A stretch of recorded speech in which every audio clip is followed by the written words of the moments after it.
I am thrilled to invite up to the stage our panelists. So it gives me great pleasure to now invite 5 distinguished friends to the stage to focus specifically on how this crisis is impacting Nebraska. Please hold your applause until after all 5 guests have been introduced.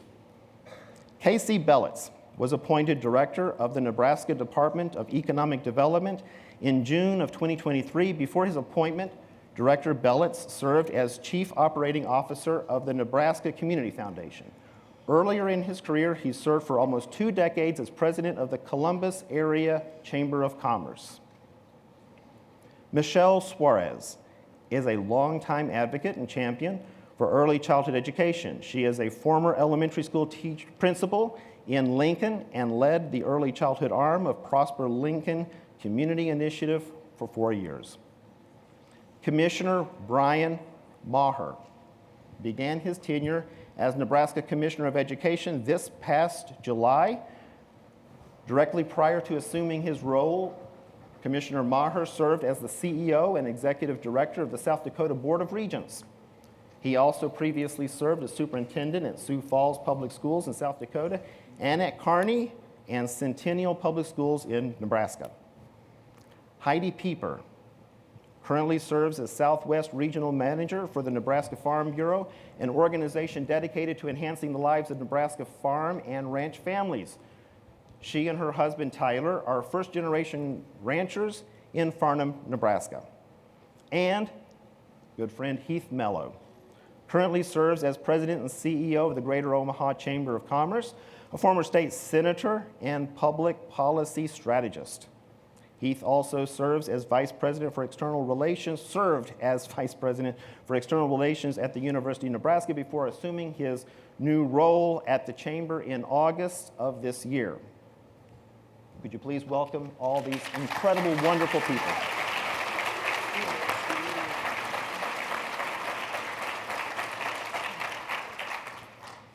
So it's an honor to have all of you here. We're going to have just a brief little conversation, see if we can build off of some of the things that the governor has said before, what Senator had said, and maybe some of the comments that had just recently been made. Let's start talking about the economic crisis that Nebraska is facing and how child care fits into that. Casey Belitz. Nebraska is experiencing a child care crisis that is also an economic crisis. A recent survey from Nebraska Extension and We Care for Kids found that 31% of parents with children under the age of 6 and 23% of all parents said that they left the workforce because they couldn't find affordable child care. At the same time, we have a severe labor shortage in our state. In other words, we can't afford to lose these workers. KC, you've been at the Department of Economic Development for a few short months, which means that it's a good time for me to ask you, everything that's been accomplished. It happened to me. You've been the leader of Nebraska communities and community development for decades. What do you believe that Nebraska needs to do to effectively address the economic crisis? Well, of course, there is not one answer to that question. And I would start by saying I'd follow up on one of the points the governor made, and that is that the answer to that question, I think, has to be community-centric. In the last 5 years, as you noted, I worked for Nebraska Community Foundation, and so, being out in those Nebraska communities, it became very clear that the solutions that stick are the ones that begin in those communities. And so there isn't one answer to the question, and there's certainly not a state level or federal level answer to that question. Communities are going to need to find the answer that works for them, and in some cases it's going to be a partnership with a local K-12 school. In some cases it's going to be a partnership with an employer. In some cases it'll be philanthropy. And I would suggest in most cases it will be all of the above. Is quite likely going to be the solution to this kind of challenge. Same thing in housing or those other really testy things that we're dealing with today. It's going to have to be an all of the above sort of solution. But the good news is, I think in terms of the hope of all of those pieces coming together, we should have a much higher level of hope today than maybe 20 years ago or even 10 years ago.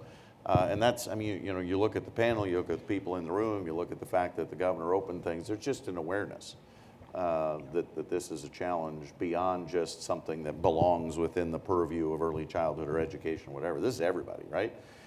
Certainly economic development would not have been involved in this conversation 20 years ago, but now it's an economic development issue, challenge, as you outlined earlier. So I think the answer to the question is it's going to be different in every community, and it's going to take all of us sitting around a table coming together to fill in the gaps that need to be filled. Yeah, wonderful. Can I push a little bit on that? So when you're saying that it needs to look different from community to community, and I can certainly appreciate that. When we, just in the few communities that we went to, when we were asking people about it, they had different ways in which they felt that it needed to be addressed within their community, and yet the needs themselves were fairly similar. So when we say that it needs to look different in communities, does that mean that communities are all alone in solving it? Or does that mean that there's no role for the state? Or how does that work where there can be a true collective support and yet at the same time local control of exactly what that solution looks like? Yeah, I think those don't need to be in conflict with each other. There are certainly resources that the state can bring to bear, and has. The legislature has given that child tax credit that you referred to earlier. There are resources at a state and federal level that can be brought to bear, certainly. But how those resources get used and accessed in the particular community, that's where there needs to be the local control to say, we have this asset. I pick one. We have an old hospital or nursing home that's not being used. So we have an asset there, a physical asset. We could use that here. Maybe the next community doesn't have that, but they have an employer that wants to be a part of the solution, right? So all of those assets are going to be different community to community. They have to be put to work uniquely in that local environment. But there certainly can be resources brought to bear from a state or federal level that then can be accessed and plugged in to that unique community puzzle. Wow, thank you. And when it comes to thinking about assets that can be brought together, I can't think of anybody better to address this next question to than Heath Mello. That sounds like Heath. That does sound like Heath, doesn't it? So Heath, drawing on your experiences serving in the Nebraska legislature and at the University of Nebraska, where I'm employed, and now at the Omaha Chamber of Commerce, what are you hearing from business leaders who are trying to attract talent to the state? And what are your thoughts on how Nebraska can meet the statewide crisis in childcare and early learning? How can those resources be brought together so that people can make effective local choices? Well, first, thank you, Walter, for the opportunity to spend some time with you and some really great panelists today. I'm excited to learn and hear from everyone else as well.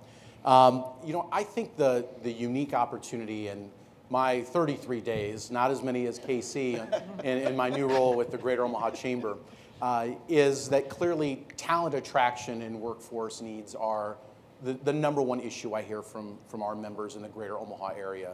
We serve an 8-county service area, 6 counties in Nebraska, 2 counties in Iowa. And the unique aspect is that it's not just an HR issue in the sense of businesses saying that we need to be able to retain employees or we want to attract employees. It's become a bigger, broader business development issue, as Casey mentioned, which is we have companies and members that are really hesitant about expanding in certain areas of our region purely because there is no access to childcare, that they cannot, in good conscience, expand their operations to try to hire more people with the reality is that they can't provide or can't get access to childcare in some of these communities. I think how that ties into a bigger, broader, I would say, let's just use an example, a 10-year time window. My daughter turns 10 in January, so I use this 10-year time window in light of my time in the legislature, my time at the university, now my time at the Greater Omaha Chamber. The state has been able to really, I think, over a 10-year time window, build out a very robust resources infrastructure than where it was 10 years prior. Everything from direct funding that goes to the Department of Education for early childhood programs and pre-K programs, a number of new tax credits and tax incentives to help both providers, both parents, as well as employers to focus on building out that early childhood infrastructure. Probably the challenge that exists now, though, and this really is something I credit the University of Nebraska through the Buffett Early Childhood Institute, is the workforce component that we know is really kind of the linchpin to any future growth in providing more childcare to our members, to members across the state. That if we're not able to find a way to incentivize those in the early childhood workforce to stay in the workforce, to expand their career in the workforce, we simply are going to have, I would say, a continued drought of childcare providers across Nebraska. So I think of everything that I've gathered in 33 days, I would simply say that childcare particularly is an economic issue. It's not an education issue. It's not a social issue. It truly is an economic issue, something you dovetailed and hit on really early on as being an infrastructure issue.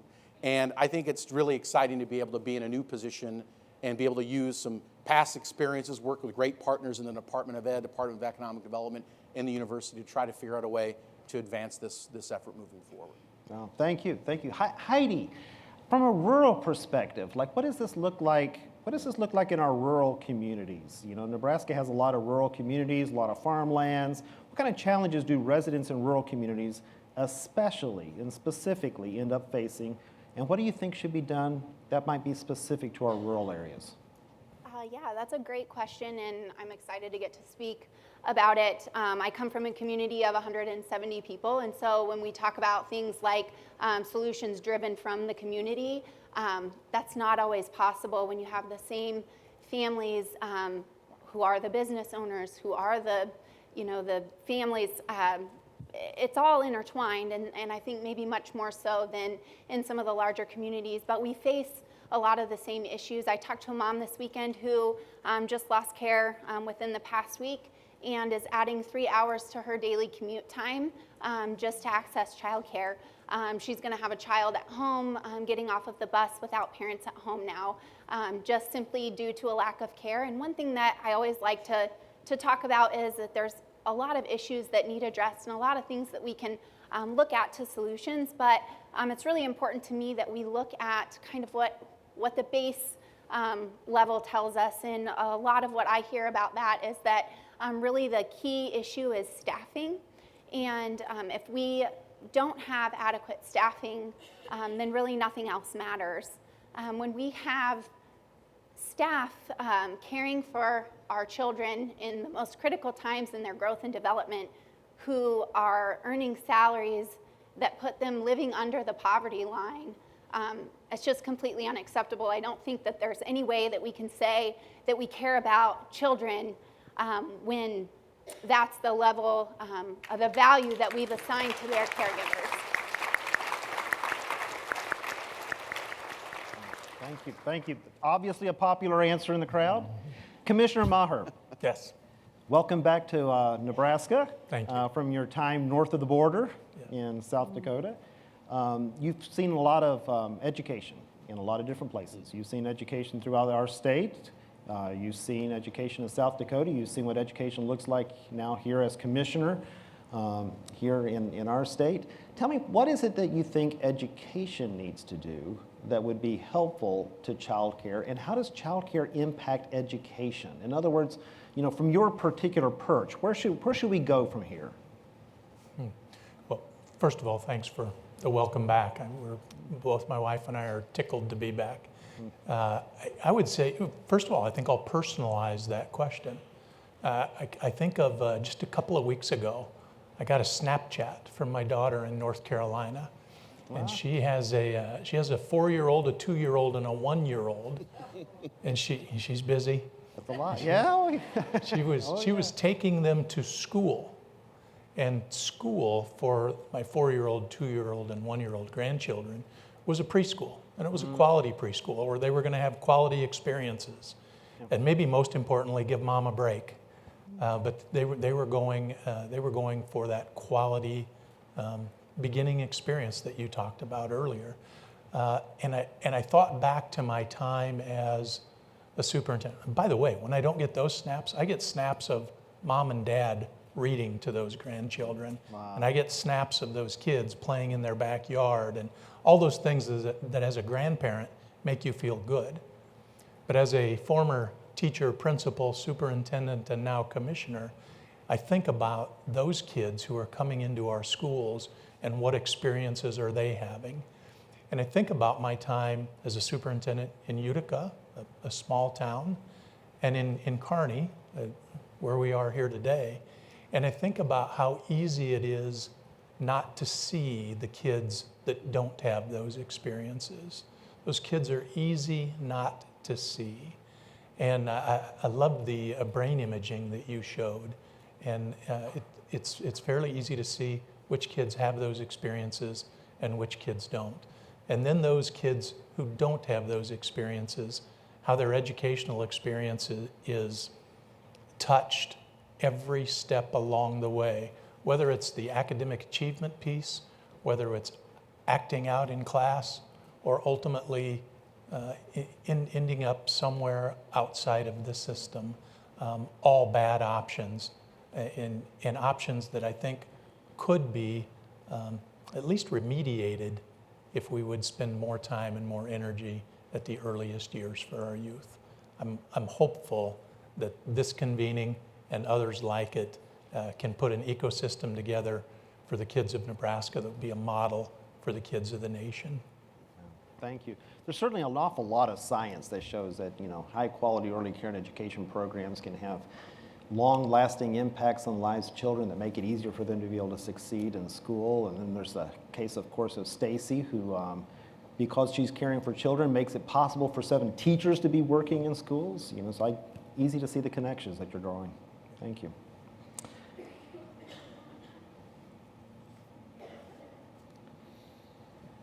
Michelle Suarez.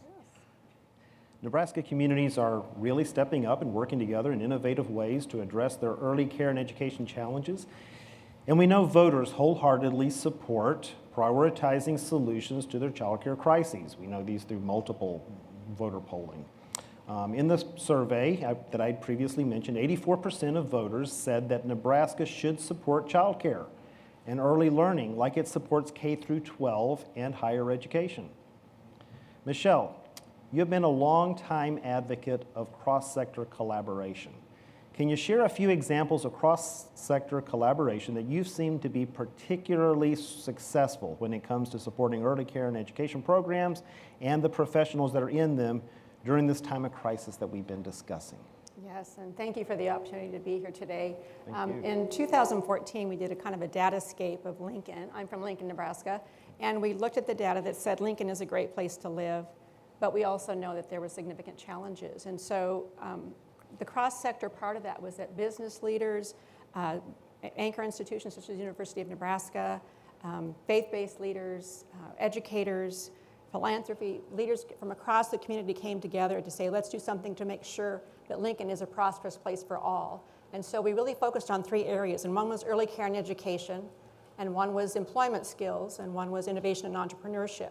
So we put all those pieces together because we thought if all those pieces could work, then we would have a more prosperous community and everybody would have the chance to reach their hopes and dreams. And so that was our focus. I was an early childhood developer from 2016 to 2019. So I went across the community and asked, I just talked to business leaders. I had multiple conversations with stakeholders across the community, collected that, and then we made some plans, strategic plans, so that we could really focus on our work. And I remember talking to one child care provider, and I asked, what can we do to help you? And I was so surprised by the answer because she said, the workers or the child care professionals need to know that what they do matters. And I was just shocked. It's like, of course what they do matters. How could they not know that working in a child care situation day after day? So I was just shocked at that. That was just very, to me, a basic concept that we as a community needed to address. And so that has since grown. I was the early childhood developer, and now we have a staff of 4, led by Ann Brandt. And Ann, are you here? Would you wave? Yeah, there you are at the back. Led by Ann Brandt. And what we need to do in communities is remember to focus on this important issue, this important situation, because everyone we talk to nods their heads and says, yes, this is important. Yes, we must do something about it. But we oftentimes then get distracted because there are other issues that come up. And so we need someone in each community, to make sure that we're focused on this very foundational, important issue. And so Ann and her team, and again, they would be wonderful, the leaders in our community to talk to. But part of that work includes a workforce wellness navigator that's recently been added. And so this person, Lamika Collier, is charged with going across the community and talking to child care providers and really asking, what do you need, how can we help you? And then we also have Suzanne Schneider, who is right in there with everything that's going on, and again, led by Ann. And so the cross-sector part of that is helping our community to focus, and all sectors of our community to focus on the need for early care and education for our young children. Wow. You know, that one child care professional that you were talking to who said what she said to you, and as touching as that is, she's obviously not alone. In that survey that we did of 25,000 early care and education providers across the nation, not feeling respected was the number 2 reason for leaving the field. You know, basically anything we do for them just seems to have such a huge impact, doesn't it? Yes, it does, yeah. And that to me is the number one thing that we can do, is respect our early care professionals, because they are the foundation of the investment in our children, the investment in the economic development of our state. Is so critically important. Yes, absolutely. Love the point about respect, and at the same time, we all know you can't eat respect. Right. You still need to get paid a little bit of money too, right? Yeah. Going back to you, Heidi, as a resident of Farnham, correct? Yes? Yes. And somebody familiar with all of the southwest of Nebraska, you see and experience this crisis from a rural community perspective every single day. How are rural communities addressing the lack of access to quality, affordable care? Are there specific things that you're seeing that might be promising things for us to be thinking about? Yeah, I think anything and everything, outside of the box thinking, common sense approaches. I've seen it all.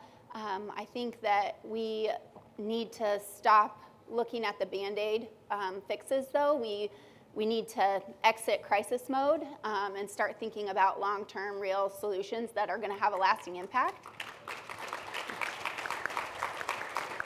Extremely thankful for the work that the legislature and the governor have done this past year, letting us know that we're getting started. But I think it's just that. It's just a start.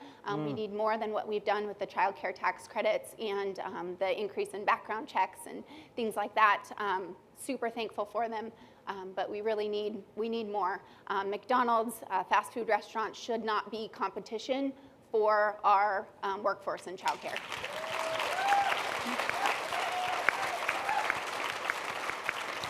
Or dog groomers, or parking lot attendants. I mean, you get paid better to watch cars sit all day long in a parking lot. Yeah, I'm a licensed foster provider through the Department of Health and Human Services, and before the pandemic, we got a slight bump in what our stipend was, because they did realize that it cost more money to board your dog for the day than what foster families were receiving for a stipend. So I think that's a very comparable approach to what we see in child care.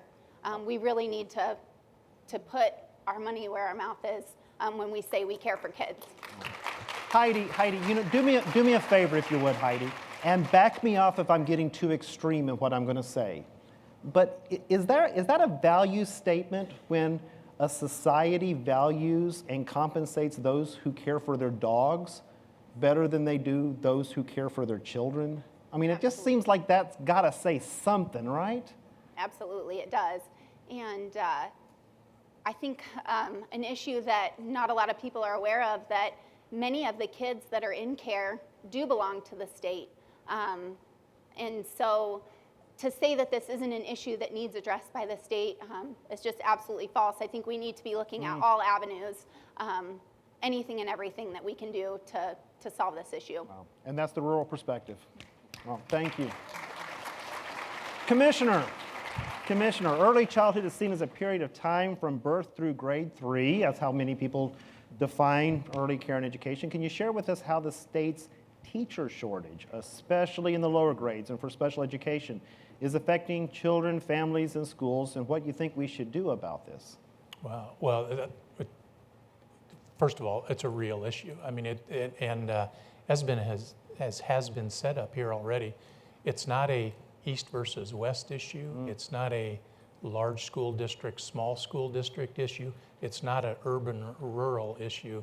It's a Nebraska issue and a national issue. So it's something we should all be able to come together to address. So that's the first thing I would say. The second thing I would say is I think the issues that have been talked about, and I wish I could state them as eloquently as has already been stated, but I think money matters. I think also when we look at retention, we need to look at the recruitment, but we need to look at retention. How do we keep those who have chosen the profession to stay in the profession? And money's a significant part of that. I don't want to pretend that it's not, but also the workplace environment is a big chunk of that. So we have to make sure that we're providing places to work where people want to stay, and then ultimately we have to recruit better so that we can retain those who do enter the profession. So the recruitment, the retention, the ecosystem of us all working together to make that happen, and then providing quality places and a financial viability within those positions are all pieces I would point to. Yeah. Thank you so much for that. It's a big challenge in terms of like today's climate in terms of education and the way in which teachers feel. I mean, I hear stories from teachers about how they feel they are perceived by the community. That as a former teacher myself, I was a teacher 30 years ago, I was a public school teacher, I would have never dreamed that teachers would feel the way they feel now about their role in communities. Yeah. If you'll allow me to extend on that, I think that's incredibly important. The money is important, but the value that we place on the position and just the appreciation we have for those who are doing the magic in the classrooms or in the preschool environments or in the daycare environments, that's going to be a crucial piece as well. Just being valued in those positions is crucial. Yeah, thank you. KC, now some of our children are taken care of in brick and mortar childcare programs. The public schools provide childcare. What's the number one provider of childcare in the United States? The public schools, because you can't educate children without caring for them, but childcare happens in a whole host of other places, including in people's living rooms. And in many cases, we're talking about home-based childcare programs that are providing childcare, but they're also a business ran out of somebody's house. These are small business owners, almost all of them women, and in many communities, women of color, who are running a business, caring for other people's children so that those families can go to work. What can we do and what should we be thinking about when we think of these providers as business operators? Yeah, that's an interesting question. And certainly some of it goes to the conversation we've just been having here around workforce, because whether it's home-based or center-based, either way, you got to have people who are in those spots working. And it's the same workforce challenges we have in most industries across the state today, obviously. And so those things that we've just been talking about matter from the business perspective as well. Are we paying well enough? Are we respecting well enough to keep to retain the workforce? So that's certainly a part of it. There are then just those pure business aspects of that. And there are resources available in our state to help small business owners, including these that we're talking about today. They aren't always well connected, I don't think. We need that navigator role that you were talking about. I think that's an awesome model. So helping those business owners who, in the case of an in-home, they're working. Right? So they may not have a lot of time. So how do we make that easy and accessible for them to have those resources at their fingertips that they may need from a business perspective? And certainly Department of Economic Development, Nebraska Business Development Center, on and on it goes. Lots of places that are available in Nebraska for those kinds of business resources. So they're out there, but we need to connect them better, I think, is certainly a part of it. And just listening this morning and thinking about that from a business perspective, a thought that occurred to me that I'll just share. Anyone that's worked with me knows I share lots of ideas, most of which aren't good. But what if we connected whether it's home-based or center-based, what if we connected those folks with other entrepreneurs and innovators in the state just to think completely outside of the box? I mean, Huddle didn't exist 5 years ago either, right? That was an idea that someone just dreamed up. What if we connected those innovators who are in that entrepreneurship space today in Nebraska with the child care profession? What might they come up with that we just haven't dreamed of yet? Yeah. You know, those kind of connections, those kind of relationships get built.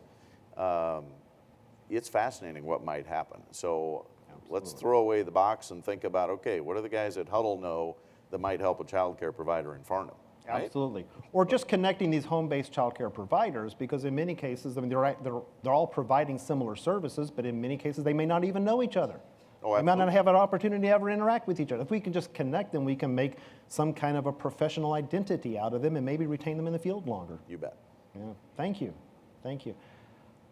Michelle, you're such an incredible activist and advocate, and you know, as a former principal in Prosper Lincoln, what are the challenges that we need to be taking on when we think about advocacy in the early childhood space? Why has it been so challenging for us? Well, I do think that we tend to lose focus because there are a lot of other issues, a lot of other things that we think about. In our country, it's like each family is left to kind of fend for themselves. And we forget that we are a community sometimes. We forget that we are a team. We really need to look at ourselves as a team, from parents to early care providers to school and beyond. We need to have that team perspective so that we can realize that we're partners working together. It's so critically important. When I think about what each of us can do, in this room, people are working heroically to impact early care and education for our young children. And I've done this for 38 years and still trying to contribute in any way that I can. And yet I ask myself daily, what can I do as a person? I know that there are ways to support. In Lincoln, we have something called Lincoln Littles, or Early Childhood Scholarship. And so if you're in your community, you can support young families to afford the cost of childcare. 250 children annually are supported with about $2,000 each in Lincoln, and that's done by fundraising, by businesses supporting the work, philanthropy supporting the work, and that's critically important. So there's always something we can do, no matter who we are, no matter what our age or stage of life, and it really is trying to help us focus on this, on the urgent matter of how do we support our young children.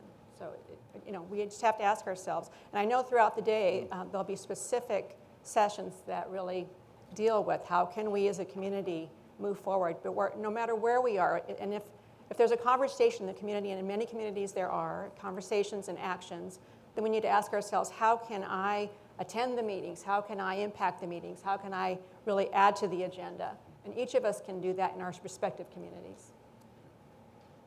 Thank you for that. I'm going to ask us to go down the row and say something that we could actually move on. And I'm going to say that before I say the next thing, just to give you a moment, Heath, to put some thoughts together, because we're going to start on your end and work our way down this way. And I'll tell you the reason why. I honestly felt a little guilty when I was standing up here talking for 30 minutes, because I felt like I was just telling a room full of people things they already know. Like if you're at a conference like this, you already kind of believe this, right? That's why you're in this room. And so I'm sitting here thinking, when I was talking, I'm just, giving a long speech on how to further admire the problem, without, like what are the solutions? So starting with you, Heath, what's something that we could actually get behind? What can we actually move on this? What is it that's actually needed, and what should we be doing as soon as we leave this conference? Well, that's a great question, and I think from the Greater Omaha Chamber of Commerce perspective, there's maybe two success stories that I think that we can look to continue to replicate in terms of communities across the state. One, our partner Dan Mock from Nebraska City, Otoe County, was able to, yes, Dan, was able to do what Director Belitz mentioned earlier about looking at a local solution to braid various kinds of local, state, federal funding together to rehab old buildings in their downtown and turn them into 2 new child care facilities. So helping expand businesses that want to come to Nebraska City by investing in the infrastructure of Nebraska City. The second success story involves a colleague, a teammate of ours, Chad Maher, with the GROW program at the Greater Omaha Chamber, that's working right now with the Kellogg Foundation and exploring models to create employer scholarships for child care slots with employers. It's something I can't talk too much about. I'll let Chad talk maybe more about it throughout the conference today, but it's really in an incubation stage idea to see what we as a business community can do to not just put our money where our mouth is, but truly try to create new models in the Omaha area to ensure workers have access to child care that's being sponsored by their employer. So 2, I would say, actionable items communities can look to replicate with existing funding and existing resources from the state. Terrific, terrific. And you're seeing this as partnership with public, you're seeing this as partnership with private, you're seeing this as business only? I think from a GROW perspective, the GROW program perspective, clearly that's being driven by ideally employers. But that doesn't mean it can't be done through public entities as well in the sense of ensuring that that funding becomes available to attract and once again to retain workers for those specific organizations. Wow, terrific. Heidi, what do you think? Where should we be going?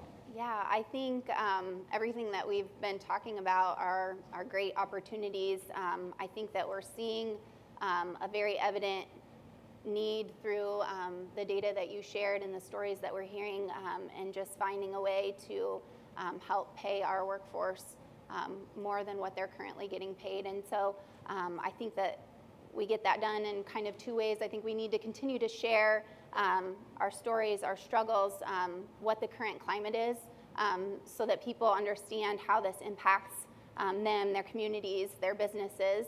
And then I think we need to be working with our elected officials to see what we can get done this session.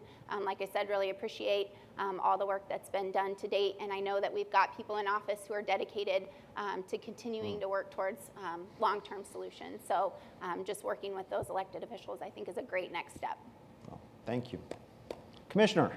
Well, a couple of things I think from the Department of Education perspective where we can be of assistance. One is for those facilities that need licensure or certificated personnel, I think we can make sure that our policies and practices don't provide a barrier to those who want entry into those professions. That's something, yeah. That's something that has been a focus at the department for a while, but not only are the people who are working at the department interested in that, we have a board committed to that, and I know we have a couple of board members here who are committed to that. So I think that's an area where we can be of tremendous benefit. The other area that I think we can be of benefit in the issue, in helping to solve the issue, is in developing those who have chosen the profession. What do best practices look like? How do we professionally develop folks within the profession? Our partnerships with higher education, with educational service units, and with local school districts, I think can benefit every community in this state through that professional development piece. Wonderful. Principal Suarez, what do you think? Well, we must have increased public funding to better support our early care professionals. Thank you. So at the local, at the state, at the national level, we need to work with elected officials and business leaders and people who really, I guess, make things work, but we must have increased public funding. And we really can anchor that onto existing systems. We're not asking to create a new system other than to perhaps work with the K-12 or pre-K-12 system.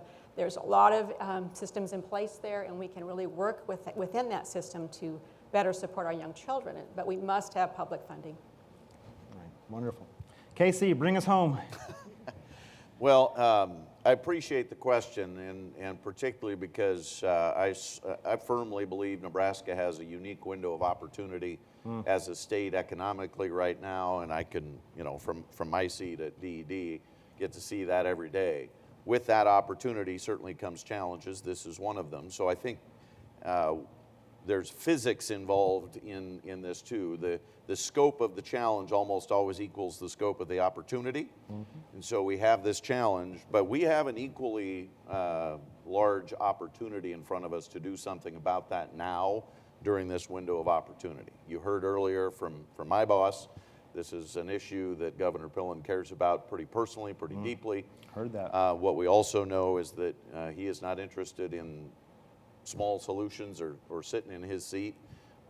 He wants to go do something. And so, you know, for Commissioner Maher and I, that gives us some latitude to go think big about doing some things as well, right? So we've had some interesting conversations with Marty and I and others at C4K, and we should be thinking about big solutions. We should be thinking about really taking a step forward, you know? And I'll just say again, all those solutions, whether big or small, they start with relationships and connection and people getting in a room and thinking about stuff. And I would challenge us to walk out of here and think about who should I be talking to. And I really would challenge you to think about who's someone I haven't talked to about this before, because they may have a perspective I don't have. You know, entrepreneurs, innovators, business startups, these are businesses, as to your earlier point. There may be solutions we haven't thought of because we just haven't asked the right people to help us dream about it.